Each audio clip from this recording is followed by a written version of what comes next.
ചേട്ടാ. എന്താടാ? പട്ടിയുണ്ടോ? എന്തിന്? ഒരു കൊറിയർ ഉണ്ടായിരുന്നു. പട്ടിക്കും കൊറിയറാ? ആരുടെ അയച്ചത്? പട്ടിയെക്കാളും കഷ്ടമാണല്ലോ ഇയാള്. പറയടാ, ആരുടെ അയച്ചത്? അല്ല, അത് ഡോക്ടർക്കുള്ളതാ. ഡോക്ടറിന്റെ കൊറിയർ നീ എന്തിനു പട്ടിക്ക് കൊടുക്കുന്നത്? അതല്ല ഏട്ടാ, എനിക്ക് അകത്തോട്ട് വരാൻ ഇവിടെ കിടക്കുന്ന പട്ടി കടിക്കുവോ? ഈ പട്ടി കടിക്കൂല. തൊട്ട് താഴെ ഒരു പട്ടി കിടപ്പുണ്ട്, അത് ഉഗ്രനായിട്ട് കടിക്കും. തുറന്നു വിടട്ടാ. അയ്യോ, അതിനല്ല, എനിക്ക് ഡോക്ടർക്ക് കൊറിയർ കൊടുക്കണം. ഡോക്ടർ ഉണ്ടല്ലോ. ഡോക്ടറെ നീ ഉണ്ണിക്കാൻ വന്നതാ അതാ കൊറിയർ കൊടുക്കാൻ വന്നതാ? കൊറിയർ കൊണ്ടുകൊട്. ഇയാളെന്താ ചിമ്പാൻസിക്കുണ്ടായ പട്ടിയുണ്ട് കേട്ടാ. ശരി. ദൈവമേ, അയാൾ ഇനി കടിക്കണ പട്ടി അഴിച്ച് വിടുവെന്തോ. മുഴുപ്രാന്തനാന്ന് തോന്നുന്നു.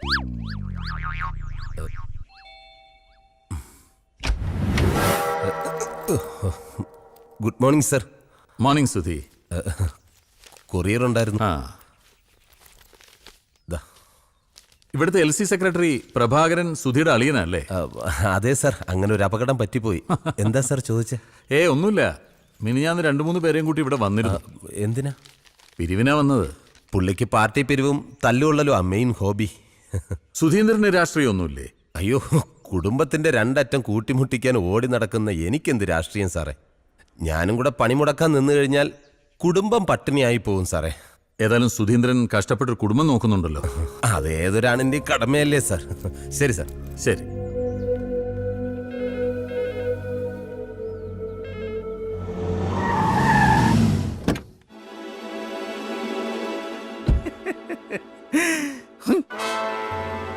ഇത് സുധിക്കുള്ള പണിയാണല്ലോ മായേ.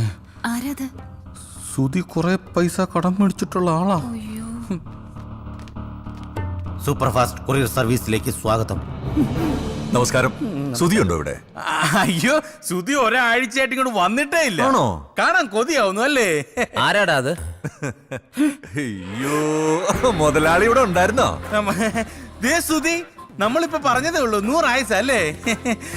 മുൻവശം മുമ്പിലാണെങ്കിലും മുൻവശത്തെ വാതിൽ പുറകുവശത്താ. ആ വഴി വന്നായിരിക്കും. അവന്റെ മുൻവശത്തെ പാല് ഞാൻ പുറകുവശത്താക്കും. ചേട്ടൻ ഇവിടെ പ്രശ്നമൊന്നും ഉണ്ടാക്കരുത് പ്ലീസ്. എടാ പന പുന്നാര മോനെ, നീ എന്നെ കുറിച്ച് എന്താ കരുതിയത്? മുങ്ങി നടന്നതിനെ ഞാൻ കണ്ടുപിടിക്കത്തില്ലെന്ന് വിചാരിച്ചോ? ഞാൻ അങ്ങനെയൊന്നും പിന്നെ കരുതില്ല. നീ എന്നാ കോപ്പാടാ കരുതിയത്? എടാ എന്നെ നീ വെറും കരുത് കേട്ടോ. എടാ ഞാനിന്ന് ഇവിടെ വന്നിട്ടുണ്ടെങ്കിൽ നീ എനിക്ക് തരാനുള്ള 20 ലക്ഷം രൂപ അതിന് പലിശ വാങ്ങിച്ചോണ്ട് പോകത്തുള്ളൂ. എന്റെ കയ്യിൽ ഇല്ലാഞ്ഞിട്ടാ. കഷ്ടായി പോയല്ലോ. അപ്പൊ ഇനി എന്നാ ചെയ്യാനാ? നീ ഒരു കാര്യം ചെയ്യും, നാളെ രാവിലെ രജിസ്റ്റർ ഓഫീസിലോട്ട് വന്നൊന്ന് സൈൻ ചെയ്ത് തന്നേര്. അല്ലടാ, അതിന് ഞാൻ മാത്രം സൈൻ ചെയ്ത പോരല്ലോ. ഇവന് ആകപ്പാടെയുള്ള കിടപ്പാടോ അല്ലേ? അത് എഴുതി തരണമെന്ന് പറഞ്ഞാ. എടാ 1-2 അല്ല, 20 ലക്ഷമാ. 2 വർഷമായിട്ട് പലിശയില്ല. അത് ഞാൻ മനഃപൂർവ്വം തരാത്തതല്ല. അറിയാം, തരണോന്ന് നീ വിചാരിച്ചാലും നടക്കത്തില്ല. 12 ലക്ഷത്തിലധികം രൂപ കഴിഞ്ഞ 3 വർഷത്തിനിടയ്ക്ക് ഞാൻ തന്നില്ലേ? എടാ നീ തന്നു, അത് പലിശ. എന്റെ മുതലെവിടെ? വീടിന്റെയും പറമ്പിന്റെയും ആധാരം എന്റെ കയ്യിലുണ്ട്. അതുമാത്രമല്ല, ബ്ലാങ്ക് ചെക്കിലും മുദ്രപത്രത്തിലും ഒപ്പിട്ട് തന്നിട്ടാ നീ നിൽക്കുന്നത്. ഇത്രയും ഡോക്യുമെന്റ്സ് കയ്യിലുള്ള സ്ഥിതിക്ക് കുറച്ച് അവധിയും കൂടെ കൊടുത്തൂടെ? എന്റെ മുഖത്ത് നോക്കി ന്യായം പറയുന്നോടാ. എടാ കിട്ടാനുള്ള പണം ഉണ്ടാക്കിയ തന്തയാണെങ്കിലും കുത്തിരി പിടിച്ച് മേടിക്കുന്നവനാ ഈ ആന്റണി ഐസക്. സുധി, നിനക്കെന്നെ അറിയാവല്ലോ. ഇണങ്ങിയ ഞാൻ പൂച്ചക്കുട്ടിയാ, പിണങ്ങിയ ഉണ്ടല്ലോ. നീ ഒരു കാര്യം ചെയ്, ഞാൻ ആ വെണ്ടർ ബാലകൃഷ്ണപിള്ളയോട് ഒരു വിലയാധാരം തയ്യാറാക്കി വെക്കാൻ പറഞ്ഞിട്ടുണ്ട്. നാളെ രാവിലെ കൃത്യം 11 മണിക്ക് രജിസ്റ്റർ ഓഫീസിൽ സകുടുംബം എത്തിച്ചേർന്ന് അതൊന്ന് സൈൻ ചെയ്ത് തന്നേര്. എനിക്ക് ഇച്ചിരി സമയം കൂടി താ. ഞാനത് ആർക്കെങ്കിലും വിറ്റിട്ട് നിങ്ങളുടെ കടം വീട്ടാം. എന്റെ പൊന്നു സുധി, നീ ആവശ്യമില്ലാത്ത സ്വപ്നങ്ങൾ കാണല്ലേ. നീ കടം വീട്ടിയ നിനക്ക് മനസ്സമാധാനം, എനിക്കാണെങ്കിൽ കടം കൊടുത്ത കാശ് തിരിച്ചു കിട്ടിയതിന്റെ സമാധാനം. അപ്പൊ ശരി, നാളെ രാവിലെ കൃത്യം 11 മണി. അടാ, പാവങ്ങളല്ലേ സഹായിക്കാന്ന് വെച്ചാൽ നമ്മക്കിട്ട് തരിക.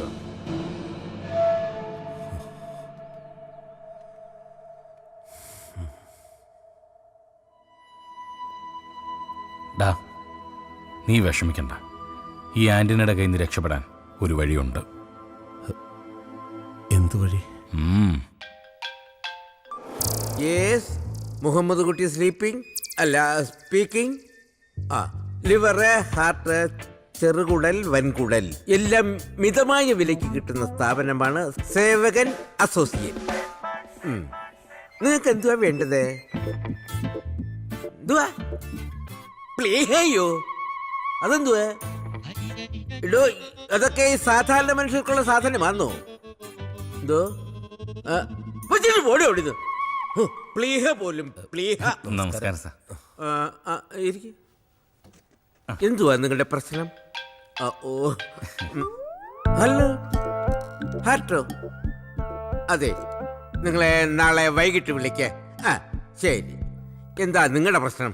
അതായത് ഹലോ, ഭയങ്കര ബിസിയുള്ള ആളാണ്. ലിവറോ ആടിൻ്റെയോ? എടോ, ഇത് ഇറച്ചിക്കളയല്ല, മനുഷ്യന്മാരുടേതേ എടുക്കത്തുള്ളൂ. ശ്ശോ. ഇനി കാര്യം പറ, കൊടുക്കാനാന്നോ എടുക്കാനാന്നോ? കൊടുക്കാനാ. ഏത് പാർട്സാ? അത് ഈ കിഡ്നി ആണെങ്കിലോ? അത് കൊള്ളാം. പിന്നെ പ്രായം, ബ്ലഡ് ഗ്രൂപ്പ് ഇതിനെ ആശ്രയിച്ചായിരിക്കും വില. നിങ്ങളെ എത്രയായിരിക്കും ഉദ്ദേശിക്കുന്നത്? കുറച്ച് കൂട്ടി പറഞ്ഞു. ഒരു 10 ലക്ഷം 20 ലക്ഷം രൂപ. അത്രയൊന്നും കിട്ടത്തില്ല. മാർക്കറ്റ് വില 5 ലക്ഷം രൂപയാണ്. അതിന്ന് 20% എന്റെ കമ്മീഷനാണ്. 20%? ഇതൊക്കെ വലിയ വലിയ ഡോക്ടേഴ്സുമായിട്ടുള്ളൊരു ടൈപ്പാ. ഇനിയിപ്പോ എന്താ ചെയ്യാ? നീ വിഷമിക്കണ്ട. 2 കിഡ്നി തന്നാലോ? 10 ലക്ഷം രൂപ. സമ്മതിച്ചു. അത് വേണ്ടടാ. പിന്നെ കാര്യം നടക്കണ്ടേ? അതല്ലടാ, എന്റെ കാര്യത്തിന് നിന്റെ ഒരു കിഡ്നിയും കൂടെ എടുക്കാന്ന് വെച്ചാ. എന്റെ കിഡ്നിയോ? നിന്റെ 2 കിഡ്നി കൂടെ കൊടുക്കുന്ന കാര്യമോ ഞാൻ പറഞ്ഞത്? ഒരാളുടെ 2 കിഡ്നി എടുത്ത് കൊടുത്താൽ ആള് തട്ടിപ്പോവും. ആണോ? അതെ, ഒരു കിഡ്നി തരം വളരെ അത്യാവശ്യമായതുകൊണ്ടാ. ഒരു 20 ലക്ഷം രൂപ എങ്ങനെയെങ്കിലും തരണം. എല്ലാ ബോഡി പാർട്സും ഞങ്ങൾ എടുക്കും. ഒരു കാര്യം ചെയ്യും, ഈ 2 എണ്ണം ഉള്ളതിന്ന് നമുക്ക് ഓരോന്നും എടുക്കാം. ചിലപ്പോ 20 ലക്ഷം തികയുമായിരിക്കും. ഒന്നൊന്നേ, എല്ലാത്തിനും ഓരോന്ന് കൊടുത്ത പ്രശ്നമാവോ?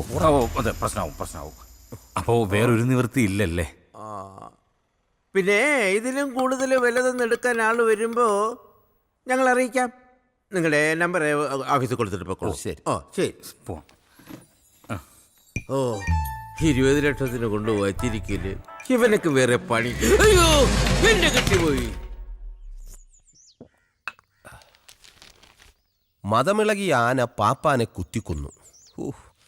മതമിളകിയ ആന പിന്നെ ഭാഗവതം വായിക്കൂ. വീട് പണിയാൻ വന്ന മേസ്ത്രിയോടൊപ്പം വീട്ടമ്മ ഒളിച്ചോടിപ്പോയി. കുറ്റം പറഞ്ഞിട്ട് കഥയില്ല, പണി അറിയാവുന്നവന്റെ കൂടെ പോയി. അളിയനെന്ന് പാർട്ടിയുടെ ഉപരോധമൊന്നും ഇല്ലേ? ഇല്ല, ഇന്നലത്തെ ഉപരോധം കുറച്ച് കടുത്തു പോയി. അപ്പൊ ഇന്നലെയും തല്ലുണ്ടായി. പിന്നെ ഈ കൂട്ടത്തിലുള്ള ആളുകളാണോ അളിയ തല്ലുണ്ടാക്കുന്നത്? ഓടിച്ചിട്ട് തല്ലുന്നതിനിടയ്ക്ക് തിരിഞ്ഞു നോക്കാൻ പറ്റില്ല. ഓഹോ, എന്നാലും ഒന്ന് തിരിഞ്ഞു നോക്കിയിരുന്നെങ്കിൽ ആളെ തിരിച്ചറിയായിരുന്നു. അയ്യേട്ടാ, തിരിഞ്ഞു നോക്കി ഒരുത്തനെ ഐസിയില്ല. തിരിഞ്ഞു നോക്കണോ? അത്ര സാധാരണക്കാരായ ജനങ്ങൾക്ക് അവരെ ബുദ്ധിമുട്ടിക്കുന്ന സമരങ്ങളോടുള്ള വെറുപ്പ് ഇപ്പൊ കൂടി വരിക. സ്ത്രീകൾ വരെ പ്രതികരിച്ചു തുടങ്ങി. പാർട്ടിക്കിനി പിടിച്ചു നിൽക്കണമെങ്കിൽ പുതിയ വഴികൾ തേടണം. അപ്പൊ അതൊക്കെ അറിയാം, പക്ഷേ പാർട്ടിയുടെ നേതാക്കന്മാർ കൂടി അത് ബോധ്യപ്പെടണം. അല്ല, ഇന്നെന്താ പരിപാടി? വിമലയൻകുട്ടി ഡോക്ടറെന്ന് കാണണം, ഒരു റൂട്ടീൻ ചെക്കപ്പ്. ഞാനും കൂടെ വരാളിയാ. വേണ്ട, മാളുണ്ടല്ലോ അവിടെ. നീ ടാബ്ലറ്റ്സ് ഒക്കെ മുടങ്ങാതെ കഴിക്കുന്നുണ്ടോ? എനിക്ക് മടുത്തു ഏട്ടാ. എനിക്ക് ഒരിക്കലും ഒരു അമ്മയാവാൻ പറ്റില്ലെന്ന് എന്റെ മനസ്സ് പറയുന്നു. നീ എന്തിനാ ആവശ്യമില്ലാത്തതൊക്കെ ചിന്തിക്കാൻ പോകുന്നത്? ഡോക്ടർ അങ്ങനെ പറഞ്ഞു. അതെ, ഡോക്ടർ മഹേഷ് അത്ര നിസ്സാരക്കാരനൊന്നുമല്ല. വന്ധ്യതാ ചികിത്സയിൽ നമ്മുടെ നാട്ടിലെ നമ്പർ 1 ഡോക്ടറാ. നീ സന്തോഷത്തോടെ പോയിട്ട് വാ. ശരി.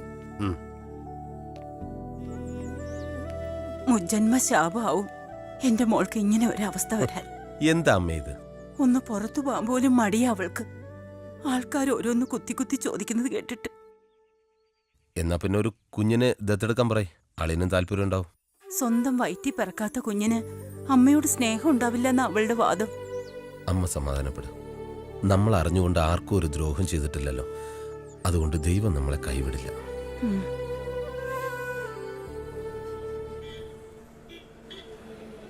ഡാഡി, എന്റെ ക്ലാസ്സിലെ നവീൻ കൃഷ്ണൻ BBC-യിൽ ഡാഡിയുടെ ഫോട്ടോ കാണിച്ചോ റിപ്പോർട്ട് വന്നെന്ന് പറഞ്ഞു. ആണോ? മോള് കണ്ടില്ലേ? ഇല്ല, 24 അവേഴ്സും പഠിച്ചോളണമെന്നാണ് മമ്മിയുടെ ഓർഡർ. മോള് നന്നായിട്ട് പഠിക്കുന്നുണ്ടോ? എല്ലാത്തിനും എനിക്ക് A+. ഇന്റർ സ്കൂൾ ഇലോക്കേഷൻ കോമ്പറ്റീഷനും എനിക്കാ ഫസ്റ്റ്. ആണോ? Very good, congrats. ഡാഡിയും മമ്മിയും ഇനി ഒരിക്കലും ഒരുമിക്കില്ലേ? എന്താ നിങ്ങൾക്കിടയിലെ പ്രശ്നം? അത് മോളിപ്പോ കൊച്ചുകുട്ടിയാ, വലുതാവുമ്പോ അതൊക്കെ മനസ്സിലായിക്കോളും. ഈഗോ? പെട്ടെന്ന് തോന്നുന്ന ഒരു കൗതുകം കൊണ്ട് ഒന്നും സ്വന്തമാക്കാൻ ശ്രമിക്കരുത്, even if it's a toy. Mummy പാവമാ ഡാഡി. ഞങ്ങൾ തമ്മിലുള്ള ഈ സെപ്പറേഷൻ ഞങ്ങൾ അറിഞ്ഞുകൊണ്ട് തന്നെ ചെയ്തതാ. We are not divorced, just separated. ആർക്ക് വേണ്ടിയാ? ആര് ഡിസൈഡ് ചെയ്തു? മോളുടെ മമ്മി. എന്നെ കാണാതിരുന്നാൽ, എൻ്റെ ശബ്ദം കേൾക്കാതിരുന്നാൽ അവൾക്ക് സമാധാനം കിട്ടുമെന്ന് പറഞ്ഞപ്പോൾ മോൾ അതൊന്നും ആലോചിക്കണ്ട. Don't worry. നന്നായിട്ട് പഠിക്കണം. എന്ത് ആവശ്യമുണ്ടെങ്കിലും ഡാഡിയോട് ചോദിക്കണം കേട്ടോ. ആ, ഡാഡി മോളെ കൊണ്ടുപോയി ഡ്രോപ്പ് ചെയ്യാം. പെട്ടെന്ന് കഴിക്കുക. ഇനിയും വൈകിയ മമ്മി വഴക്ക് പറയും. കഴിച്ചോ. ചേട്ടൻ ധൈര്യമായിട്ടിരിക്കും ചേട്ടാ. എന്ത് സംഭവിച്ചാലും ഞാൻ നോക്കിക്കോളാം. ഹാ, ധൈര്യമായിട്ടിരിക്കാൻ പറഞ്ഞില്ലേ, പിന്നെ ഇതിലെ ടെൻഷൻ അടിക്കുന്നത്? എന്താടാ കുറെ നേരം ആയില്ലേ? ഓ, ഒന്നും പറയണ്ട. എന്റെ പാവൻ ചേട്ടൻ കുഞ്ഞൊരു വീട് പണിത്, അത് പഞ്ചായത്തിൽ അറിയിച്ചില്ലെന്ന് പറഞ്ഞ് വലിയ പ്രശ്നമായടാ. നിങ്ങളുടെ പഞ്ചായത്താണോ? അതെ. അപ്പൊ പിന്നെ അറിയിക്കണ്ടേ? എന്തിന്? പുതിയ പഞ്ചായത്ത് ഓഫീസ് പണിതപ്പോ എന്റെ വീട്ടിൽ അറിയിച്ചോ? ഇല്ലല്ലോ. പിന്നെന്തിനാ നമ്മൾ അവരെ അറിയിക്കുന്നത്? ഒരു പാല് വിട്ട് അങ്ങോട്ടും ഇങ്ങോട്ടും വേണം. അത് പഞ്ചായത്ത് ആയാലും മുനിസിപ്പാലിറ്റി ആയാലും. എടാ, ഈ പഞ്ചായത്ത് ഓഫീസിനെ അറിയിക്കണം. നീ പഞ്ചായത്തിന്റെ ഭാഗത്താണോ എന്റെ ഭാഗത്താണോ? ശ്ശോ. അതെ, ആ. സുധി സാറിനെ അന്വേഷിച്ച ഒരാൾ പുറത്തു വന്നിരിക്കും. ആരാ? വേറെ ആര്? നീ പൈസ മേടിച്ചിട്ടുള്ള ആരെങ്കിലും ആയിരിക്കും. വെളുപ്പിനെ മരിച്ചു പോയെന്ന് പറഞ്ഞേക്കും. അയ്യോ അതല്ല, ഇത് കാശ് ഇങ്ങോട്ട് തരാൻ വന്നാ പറഞ്ഞേ. കണ്ടിട്ട് ആളൊരു മാന്യനാന്ന് തോന്നുന്നു. മാന്യന്മാരാടാ നിന്നെ തിരക്കി വരുന്നത്. അറിയില്ലളിയ. നീ ഇവിടെ ഇരുന്ന് എല്ലാം ഫില്ല് ചെയ്തേ. കറക്റ്റ് അഡ്രസ് തന്നെ എഴുതണേ, മാറരുത്. ഫില്ല് ചെയ്തോളൂ. ആരാടാ? ഓടല്ലേ ഓടല്ലേ. അതെ, നമ്മൾ തൽക്കാലം കിഡ്നി വിൽക്കാൻ തീരുമാനിച്ചിട്ടില്ല. കിഡ്നിക്കല്ല ഞാൻ വന്നത്. പിന്നെ പറയാം. സുധിയെ കുറിച്ച് ഞങ്ങളെല്ലാം അന്വേഷിച്ചു. കഷ്ടം അല്ലയോ? അതെ. ആ, വീടും പറമ്പും ഒക്കെ നഷ്ടപ്പെടുക എന്ന് പറഞ്ഞാ അത് അതിലും വലിയ കഷ്ടമുള്ള കാര്യമാ അല്ലയോ? പിന്നെ ആ, പെട്ടെന്ന് എടുപിടി 20 ലക്ഷം രൂപ ഉണ്ടാക്കുക എന്ന് പറഞ്ഞാ അത് അതിലും വലിയ കഷ്ടമുള്ള കാര്യമല്ലയോ? അല്ലയോ? അതെ അതെ. ആ, പക്ഷേ സുധി, നീ വിചാരിച്ചാൽ 10 മാസം കൊണ്ട് 20 ലക്ഷം രൂപ ഉണ്ടാക്കാം. 10 മാസം കൊണ്ടോ? അതെങ്ങനെ? അതൊക്കെ കൊണ്ട്. പക്ഷേ ഈ 10 മാസവും പറയുന്നതനുസരിച്ച് നിൽക്കണം. ഇല്ലയോ? അതെ. ആ, മമ്മൂട്ടിക്ക, നിങ്ങൾ കാര്യം എന്താണെന്ന് വെച്ചാൽ തെളിച്ച് പറ. ഇടാ, ഒന്നുമില്ല.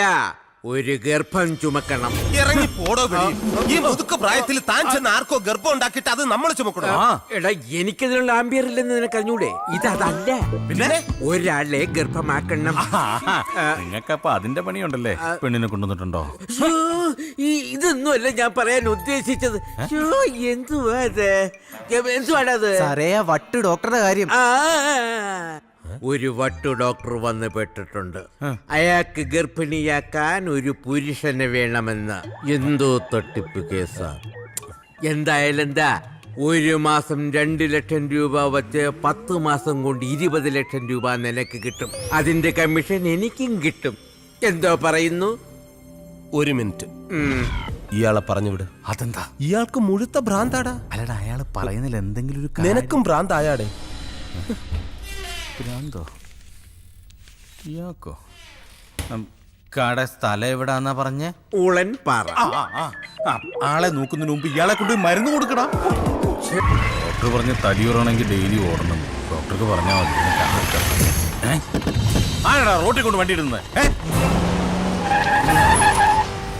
ആന്റണിയും ടീമോടാ. അയ്യോ, പിടിച്ച് കേട്ടറാമാരെ. ഓടടാ.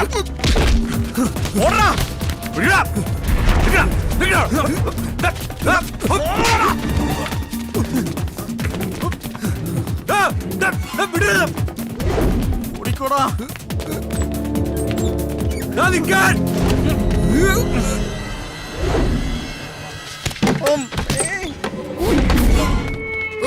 One, two, three.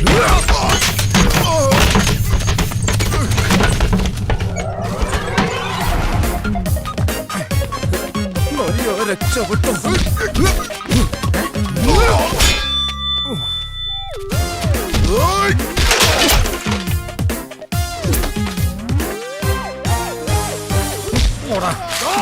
പറ്റിക്കാണോ? അയ്യോ,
ചേട്ടാ എണ്ണയുടെ കാശ് പിന്നെ തരാം.